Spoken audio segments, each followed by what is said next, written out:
কেন আমরা এত অহংকার করি? একদিন তো মরতেই হবে সকলকে।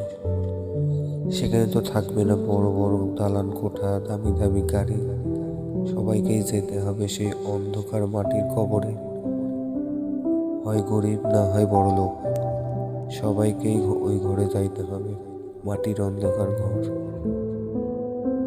আল্লাহ তাআলা টাকা পয়সার মালিক বানায় কেন জানেন? গরিবদের সহযোগিতা করার জন্য, তাদের পাশে দাঁড়ানোর জন্য।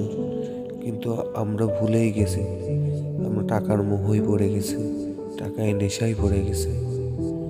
ভুলে গেছে আমাদের সৃষ্টিকর্তার কথা, ভুলে গেছি সবে প্রদত্ত বন্দিগি।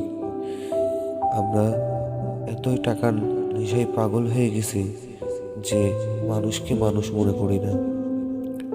আমরা সকলে টাকার নেশায় বাস করছি। টাকা ছাড়া জীবন চলে না, এটা যতটা সত্য, অতিরিক্ত টাকা থাকাও ভালো না। কারণ টাকা আমার কাছে যত আছে, আমি চেষ্টা করবো আরো টাকাকে বৃদ্ধি করার জন্য। এর কারণে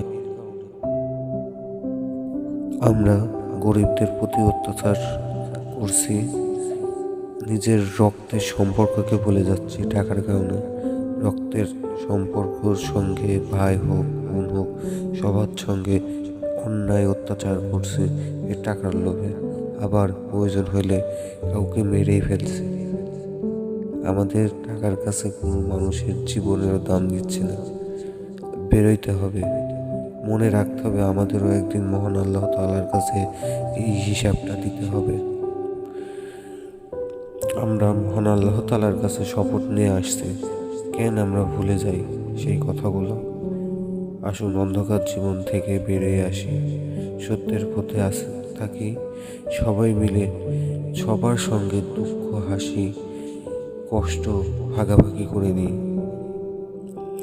সবাই শান্তিতে বাস করি, প্রত্যেকটা মানুষকে সম্মান করি, গরিবদের ভালোবাসি, মানুষকে মানুষের মতো ভালোবাসি, মানুষকে মানুষ মনে করি।